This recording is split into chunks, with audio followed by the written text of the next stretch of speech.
Pak Handoko adalah seorang duda yang sudah lebih dari 10 tahun, menjalani hari-harinya seorang diri di kampung. Usianya memang tidak lagi muda, namun wajahnya tetap menyimpan ketampanan yang tidak mudah luntur dimakan waktu. Guratan halus di wajahnya justru menambah karismanya, membuat orang-orang menaruh hormat begitu bertemu dengannya. Hidupnya sederhana, tidak berlebihan, namun sikapnya yang tegas dan penuh wibawa menjadikan ia sebagai sosok yang diperhitungkan di lingkungannya. Banyak tetangga mengaguminya bukan hanya karena ia seorang yang mapan, tetapi juga karena cara ia menjaga harga diri keluarga setelah ditinggal istrinya. Meski sunyi selalu menjadi teman setianya, Handoko tetap tegar, karena baginya, anak satu-satunya adalah alasan untuk terus bertahan. Anak itu bernama Adit, lelaki muda yang kini sudah beranjak dewasa dan siap membangun rumah tangganya sendiri. Handoko membesarkan Adit dengan tangannya sendiri, mendidiknya dengan disiplin sekaligus kasih sayang. Ia seringkali menolak untuk menikah lagi, meski beberapa kali ada perempuan yang mencoba mendekat. Alasannya pun sederhana, ia tidak ingin Adit merasa kehilangan perhatian seorang ayah. Kini perjuangannya pun terbayar. Adit tumbuh menjadi lelaki yang baik, sopan, dan bertanggung jawab. Kabar bahwa Adit akan menikah dengan Anita, seorang wanita cerdas dan berparas ayu, membuat hati Handoko diliputi rasa bahagia sekaligus haru. Baginya itu bukan sekadar pesta pernikahan, melainkan bukti bahwa ia berhasil membawa anaknya melangkah ke gerbang kedewasaan. Hari pernikahan itu pun tiba. Dengan mengenakan jas sederhana berwarna abu-abu tua, Handoko datang bersama sopir pribadinya. Kehadirannya memancarkan wibawa yang berbeda. Banyak tamu undangan yang menyalaminya dengan penuh hormat, sementara tatapan orang-orang tak bisa menghindar dari sosoknya yang masih terlihat gagah. Saat itu Anita pun melihat untuk pertama kalinya, mertua yang selama ini hanya ia dengar dari cerita Adit. Ada sesuatu yang berbeda pada pria parubaya itu. Ia tampak begitu menenangkan sekaligus menggetarkan. Saat bersalaman, Anita mendapati tangannya hangat, genggamannya mantap. Ia tersenyum ramah, namun ada getaran halus dalam dirinya yang membuatnya sedikit gugup. 3 hari pertama setelah pernikahan, Handoko memutuskan untuk menginap di rumah baru Adit dan Anita. Suasana rumah yang masih sederhana terasa hangat dengan kehadirannya. Meski berstatus sebagai mertua, cara bicara Handoko tidak pernah kaku. Ia pandai membawa diri, tahu kapan harus serius dan kapan harus mencairkan suasana. Anita yang awalnya masih menjaga jarak, perlahan mulai merasa nyaman meski sesekali salah tingkah. Ada kalanya ketika ia berpapasan dengan Handoko di dapur atau ruang tamu, jantungnya berdegup lebih cepat tanpa alasan yang jelas. Ia mencoba menganggap itu sekadar rasa canggung biasa. Namun dalam hatinya, ia tahu ada sesuatu yang berbeda dari lelaki itu. Hari-hari itu berlalu begitu cepat. Handoko dengan sabar memberikan nasihat kepada Adit tentang bagaimana membangun rumah tangga yang baik, sementara Anita menyimak dalam diam. Tatapan matanya sesekali tertuju pada mertuanya, mencoba menimbang sosok pria yang berdiri di hadapannya. Ia bukan hanya seorang ayah dari suaminya, tapi juga lelaki dengan pesona yang sulit diabaikan. Dan setiap kali tatapan mereka beradu, ada semacam isyarat yang tak terucapkan. Sebuah perasaan samar yang membuat Anita bingung sekaligus berdebar. Ketika akhirnya Handoko pamit untuk kembali ke kampung, Anita merasa lega sekaligus kehilangan. Ia menatap punggung lelaki itu yang menjauh, tanpa pernah tahu bahwa benih kecil dari sesuatu yang tak seharusnya mulai tumbuh di dalam hatinya. 1/2 tahun setelah pernikahan, Anita mendapat tugas dari kantornya untuk melakukan inspeksi ke salah satu cabang. Kebetulan lokasi kantor cabang itu tidak jauh dari kampung tempat Pak Handoko tinggal. Ketika Adit mendengar hal itu, ia langsung mengusulkan agar Anita tinggal di rumah ayahnya selama seminggu. Biar sekalian bisa nemenin ayah, kan jarang ketemu, kata Adit sambil tersenyum. Anita hanya terdiam, pikirannya bercabang. Bayangan tinggal satu atap bersama mertuanya membuatnya ragu. Ada sesuatu yang tidak bisa ia jelaskan, sebuah rasa tak nyaman bercampur penasaran. Namun Adit tidak memberi ruang untuk menolak. Ia langsung menelpon Handoko, memintanya menjaga Anita. Di ujung telepon, suara Handoko terdengar hangat dan penuh semangat menerima permintaan itu. Hari itu pun akhirnya tiba. Dengan sedikit degup jantung lebih cepat dari biasanya, Anita akhirnya Sampai di rumah Pak Handoko. Rumah itu masih sama seperti terakhir kali ia kunjungi, sederhana, rapi, dan beraroma khas kayu tua yang menenangkan. Saat pertama kali menatap mertuanya di depan pintu, Anita kembali merasakan getaran aneh yang dulu sempat ia rasakan di hari pernikahan. Handoko menyambutnya dengan senyum lebar. "Masuklah nak, anggap saja rumah sendiri," ucapnya dengan suara berat yang menenangkan. Anita berusaha membalas dengan senyum, meski dalam hati ada kegugupan yang tak bisa ia sembunyikan. Malam pertama terasa canggung. Obrolan mereka hanya seputar pekerjaan Adit, keluarga, dan keadaan kampung. Namun sorot mata Handoko yang tenang membuat Anita merasa diperhatikan lebih dari sekadar mertua. Hari kedua mulai terasa berbeda. Anita mulai merasa lebih santai dan apa adanya. Ia tak lagi memilih pakaian formal seperti hari sebelumnya. Kali ini, ia mengenakan pakaian santainya, kaos longgar dan celana pendek. Biar nyaman saja, pikirnya. Namun tanpa disadari, pilihan sederhana itu justru membuat Handoko beberapa kali menahan diri untuk tidak terlalu lama menatap. Saat mereka makan siang bersama, Handoko berusaha menjaga sikap, tapi setiap kali Anita tertawa, ada rasa hangat yang merayap pelan di dadanya. Anita pun mulai terbiasa dengan perhatian kecil sang mertua, menyuguhkan teh hangat, menanyakan lelah pekerjaannya, atau sekadar mendengarkan cerita-ceritanya. Perhatian yang tulus itu tanpa sadar membuat Anita mulai merasa nyaman berada di dekatnya. Sore itu hujan turun deras. Anita duduk di ruang tamu, menatap keluar jendela. Handoko duduk di seberangnya, menatap hujan dengan tatapan yang dalam. "Hujan, ini mengingatkan ayah pada masa lalu," katanya pelan, lalu mulai bercerita tentang istrinya yang telah tiada. Anita mendengarkan dengan seksama. Ada nada kerinduan sekaligus kekosongan di balik suara itu.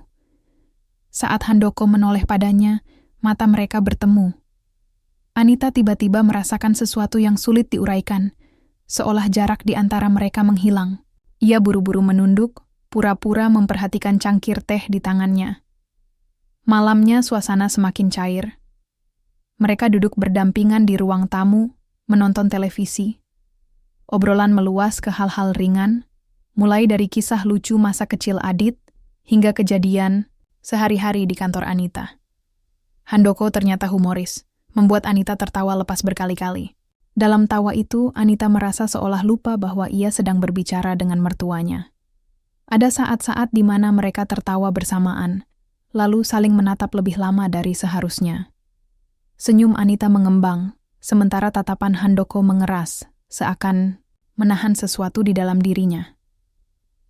Dan setiap kali Anita sadar tatapan itu, ia hanya pura-pura kembali menoleh ke arah televisi.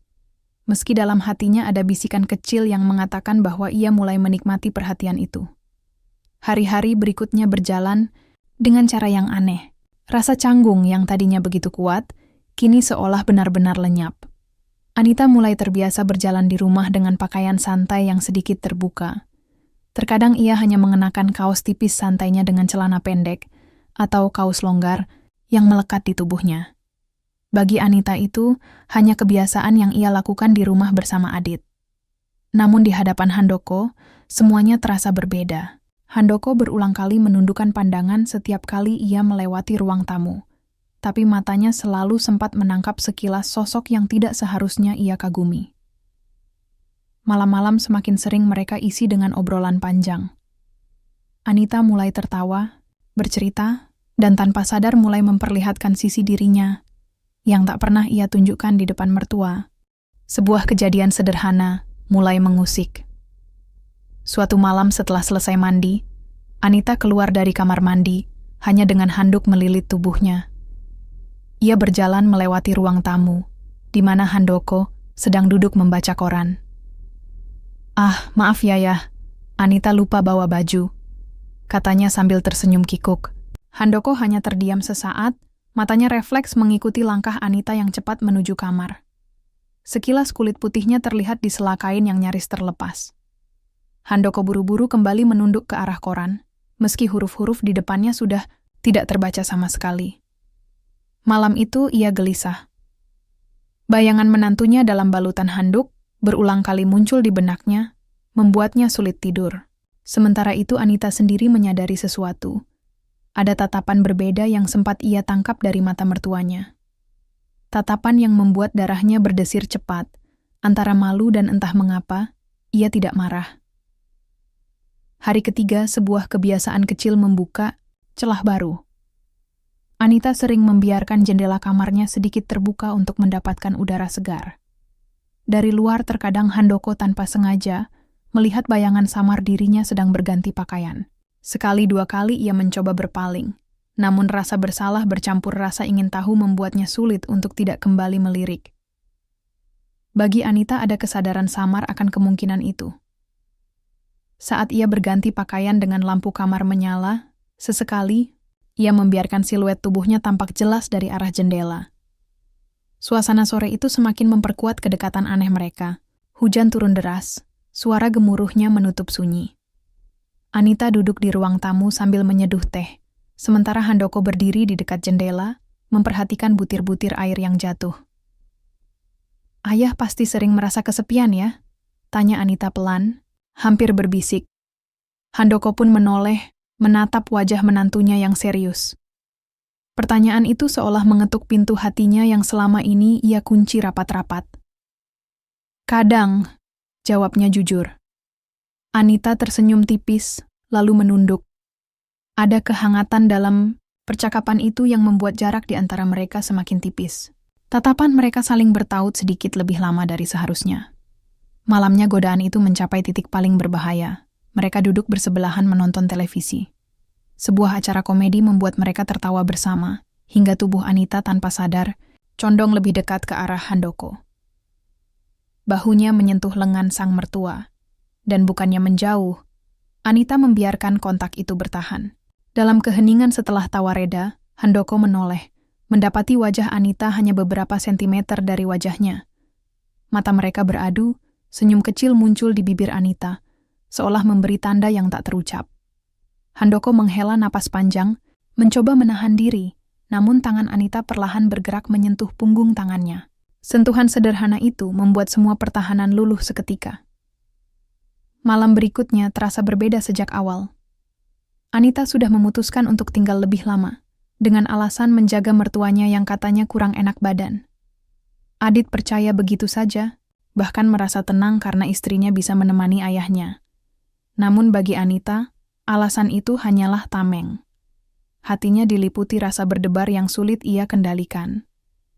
Ia mengenakan daster tipis berwarna pucat, sederhana namun justru membuat siluet tubuhnya samar terlihat di bawah cahaya lampu ruang tamu. Handoko memperhatikannya dengan tatapan penuh dilema, berusaha keras menjaga diri. Mereka duduk berdampingan, menonton televisi, tapi hampir tak ada yang benar-benar memperhatikan layar.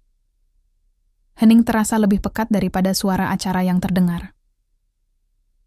Obrolan ringan pun mengalir, tapi kali ini berbeda nuansanya. Ada jeda-jeda sunyi yang terasa penuh makna. Anita beberapa kali melirik ke arah mertuanya, lalu tersenyum tipis. "Ayah, Anita senang bisa tinggal di sini.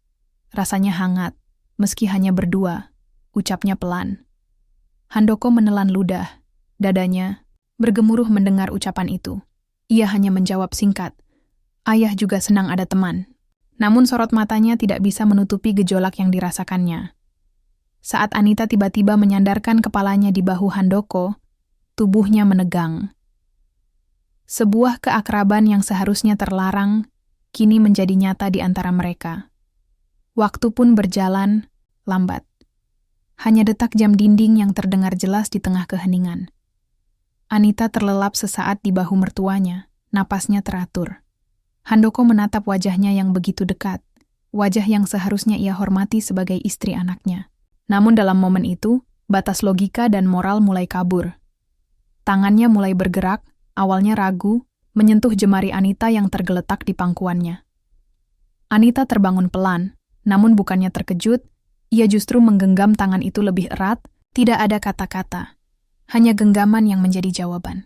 Rasa hangat mengalir di antara mereka, menggiring ke arah yang tak pernah seharusnya terjadi. Handoko menarik napas panjang, matanya menutup sejenak. "Anita, bagaimana kalau nanti terjadi?" bisiknya penuh tekanan. Namun suara itu justru membuat Anita menatapnya lebih dalam, dengan tatapan yang seolah berkata, biarkan saja malam ini terjadi. Senyum samar di bibir Anita membuat benteng terakhir Handoko runtuh. Ia membalas genggaman itu, lalu tubuh mereka semakin dekat, hingga jarak benar-benar menghilang. Detik-detik itu menjadi awal dari sesuatu yang terlarang. Mereka saling terikat dalam pelukan, membiarkan waktu berhenti berputar. Malam itu untuk pertama kalinya mereka melewati batas yang tak seharusnya dilewati. Tidak ada saksi, hanya ruang tamu yang sunyi dan cahaya lampu yang temaram. Setelah semuanya reda, mereka duduk terdiam, sama-sama menunduk dengan napas tersengal. Rasa bersalah menghantam keduanya, namun ada juga kehangatan aneh yang tak bisa disangkal.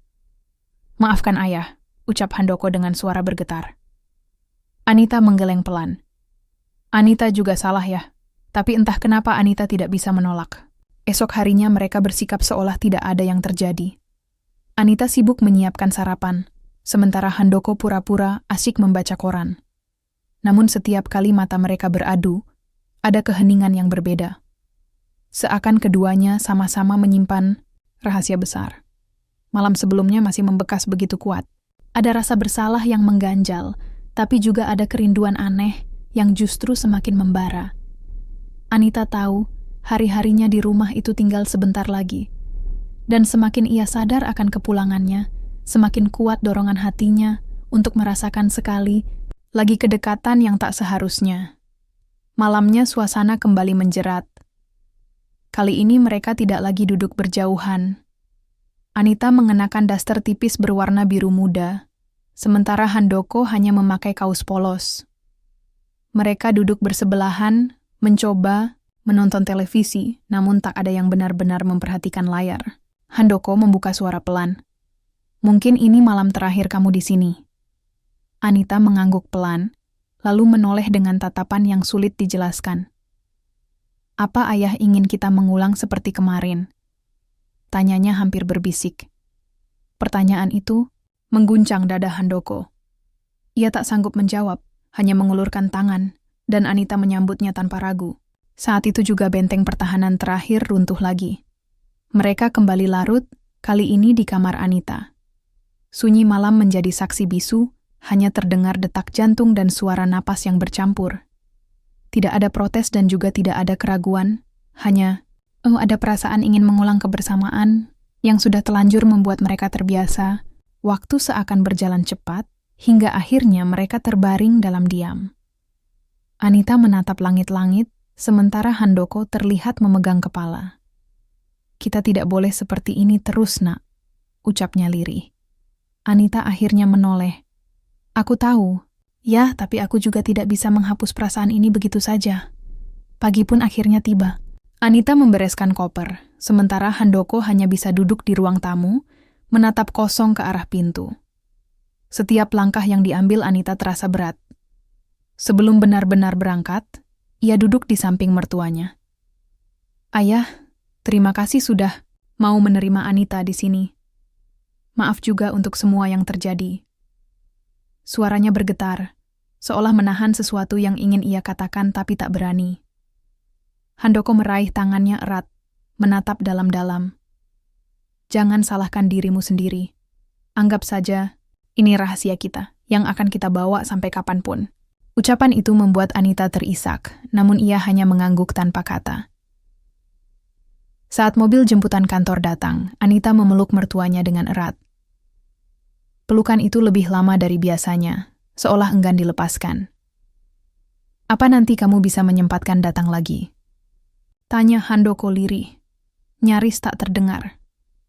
Anita menahan senyum dengan mata berkaca-kaca. Akan kuusahakan ya, jawabnya.